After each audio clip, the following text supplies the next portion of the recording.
কি রে আসফিন, মেয়েটা কে রে? আগে তো কখনোই দেখে নাই। আসফিন তার বন্ধুদের বলল মেয়েটা ওদের বাড়ির কাজের লোক। আসফিনের এমন উত্তর শুনে অবাক হয়ে গেল আফরিন। কারণ আফরিন হলো আসফিনের খালাতো বোন। কিছুদিন আগে কার অ্যাক্সিডেন্টে আফরিনের মা বাবা মারা যায়। আসফিনের আম্মু আফরিনকে নিজের বাসায় নিয়ে আসে। আসফিন আফরিনকে দেখতে পারে না, তা আফরিন মনে করেন। পিছন থেকে আসফিনের আম্মু বলল, এটা কোন ধরনের অসভ্যতা আসফিন? ও কেন কাজের লোক হবে? রাহেল আফরিন হলো আমার ছোট বোনের মেয়ে।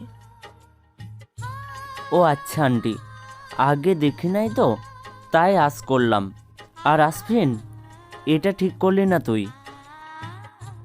আফরিন আর ওদের কথা শুনল না, দৌড়ে চলে আসলো তার রুমে। কান্না করতে করতে ভাবতে লাগলো কেন ওর সাথেই এমন হলো। না ওরা বিড়িতে আসতো, আর না অ্যাক্সিডেন্টে ওর মা বাবা চলে যেত ওকে ছেড়ে। আমি কি এমন করেছি আল্লাহ? ভাইয়া আমাকে মেড কেন বললো? ভাইয়া আমাকে কেন দেখতে পারে না? আমার অনেক কষ্ট হচ্ছে।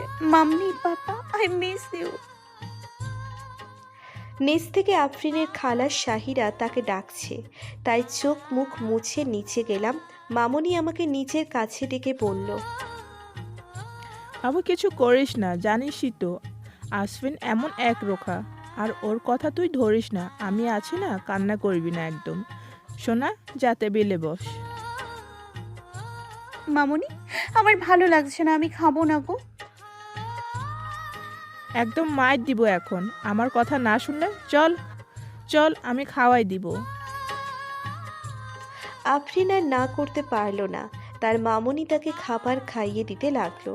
মামনি আর বাবাই, খালা এবং খালু তাকে বেশি আদর করে। এই আসফিনই তাকে শুধু বকে। আফরিন মনে মনে বলল, আজ আমি বাইরে যাব। রামিম ভাইয়া আসবেন আমাকে নিয়ে যেতে। রামিম ভাইয়া হলো আমার মামার ছেলে। আমার আম্মুরা দু বোন, এক ভাই। এখন যদিও আমার মম না থাকায় এক ভাই এক বোন হয়ে গেছে। মিস করি যখন আমরা ইউএসএতে থাকতাম। ম্যাম, ড্যাড আর আমি অনেক মজা করতাম, কত ঘুরতাম। একটা টি শার্ট পরে তার উপর জ্যাকেট পরলাম, জিন্স অ্যান্ড শু পরে নিলাম। চুলগুলো ঝুটি করেছি, পিঙ্ক লিপস্টিক দিয়েছি, আর হাতে ওয়াচ। আমার সাজগোজ শেষ। আসফিন হঠাৎ আফরিনকে দেখে থমকে গেল, আর কিছুক্ষণ চুপ থেকে বলল, যে এটা ইউএসএ নয়, এটা বাংলাদেশ। এখানে এগুলো চলবে না গো, and change it now. So what? My dress, my life, my use. Who the hell are you? তোমার ইচ্ছা হলেই হবে না, এটা আমার বাড়ি।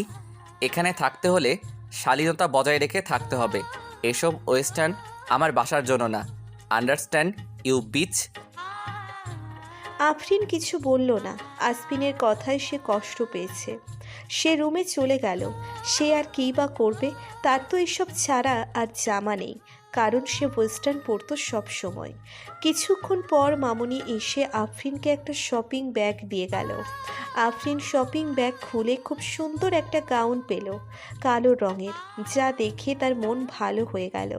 সে গাউনের সাথে ম্যাচিং হিজাবও পেয়েছে, তাই তা পরেই রেডি হয়ে গেল। রামিম এসে বলল,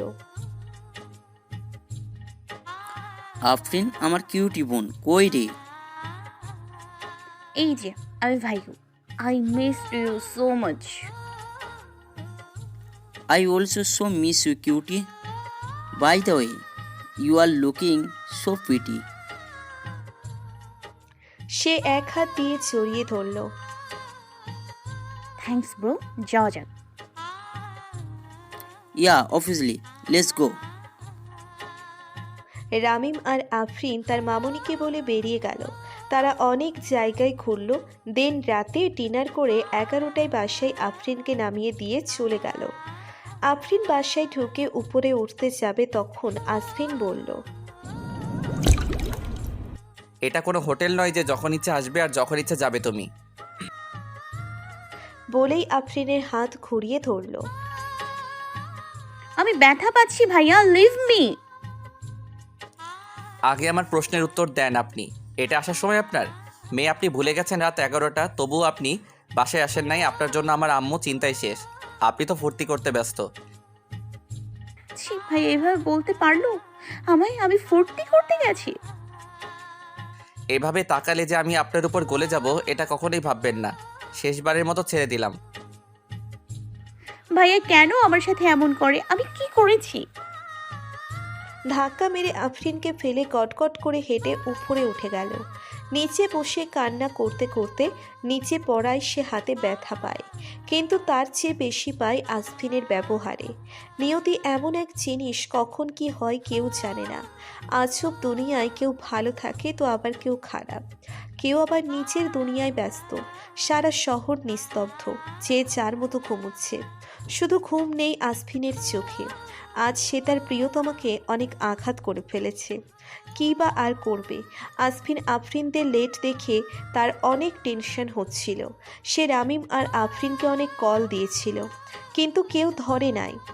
তাই তো সে রাগ সামলাতে না পেরে আঘাত দিয়ে ফেলছে তার প্রিয়তমাকে। ঘুমের মাঝে আফরিন টের পেল কে জানে তার হাতে ব্যথার জায়গায় চুমু খেলো আর কি স্প্রে করলো। ঘুমের জন্য বুঝতে পারে নাই। ঘুম এতটাই গভীর ছিল আফরিনের, সে চোখ খুলে দেখে নাই যে কে এসেছিল তার রুমে। আফরিন বরাবরই ঘুম পাগলি মেয়ে, ঘুমাতে সে অনেক ভালোবাসে। আফরিনের এহেন কাণ্ডে হাসে আসফিন। হ্যাঁ, লোকটা হচ্ছে আসফিন। সে তো আসছে তার প্রিয়তমার ব্যথায় ওষুধ লাগাতে। আফরিনের কপালে সে আলতো পরশ এঁকে চলে গেল নিজের ঘরে। এখন হয়তো সে একটু ঘুমাতে পারবে। সকালে আজানের শব্দে ঘুম ভেঙে যায় আফরিনের। উঠে বসে সে। হাত একটু নাড়াচাড়া দিয়ে বুঝতে পারল তার হাতের ব্যথা অনেকটাই কম। হাত নাকের কাছে নিয়ে বুঝতে পারল হাতে মুভ স্প্রে করা হয়েছে। তাহলে কি রাতের দেখা ওইটা স্বপ্ন ছিল না? তাহলে কে আসলো আফরিনের রুমে তার হাতে মেডিসিন দিতে? তা ভেবে পাচ্ছে না সে। তাকিয়ে দেখলো সালাতের সময় পার হয়ে যাচ্ছে। তাই সে দ্রুত ওয়াশরুম থেকে ফ্রেশ হয়ে অজু করে সালাত আদায় করে নিল। নিচে নেমে দেখলো সে আসফিস জগিংয়ের জন্য যাচ্ছে। সে সেদিক থেকে দৃষ্টি সরিয়ে রান্নাঘরের দিকে চলে গেল কফি বানাতে, যা তার খুব দরকার এখন। নিজের জন্য কফি আর মামুনির জন্য চা বানিয়ে মামুনির রুমের দিকে পা বাড়ালো আফরিন। আফরিন তার মামুনির সাথে বসে গল্প করছে আর কফি খাচ্ছিল।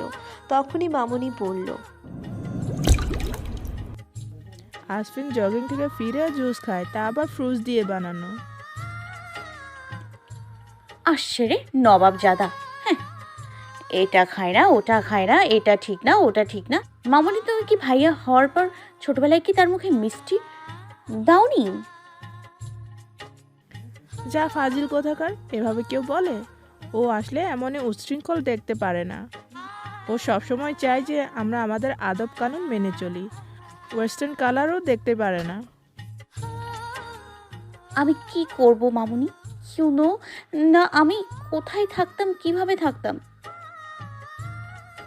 যা, এসব বাদ দে তুই। জুস অনেক মজা করে বানাইস, ভাইয়ার জন্য বানিয়ে ফ্রিজে রেখে দিয়ে আয়। ওকে মামুনি। এটা বলে আফরিন রান্নাঘরে গিয়ে খুব সুন্দরভাবে জুস বানায়, অরেঞ্জ জুস, যেটা আসফিন বেশি লাইক করে। আফরিন মনে মনে ভাবছে যে এই লোকটা তো তিতা তিতা কথা বলে, তাকে তো করলার জুস উইথ মালাই খাওয়ানো দরকার। থাক, একদিন আমি এটা খাওয়াবই তাকে। এটা বলে ফ্রিজে জুস রেখে উপরে যায়। অনেক দিন ধরে কারোর সাথে যোগাযোগ নাই। আফরিন ভাবলো যাই, লিয়ার সাথে কথা বলি। লিয়া আফরিনের বেস্টি, সেও বাঙালি। তারা ছোট থেকেই একসাথে বড় হয়েছে। একবার রিং হতেই লিয়া ফোন তোলে।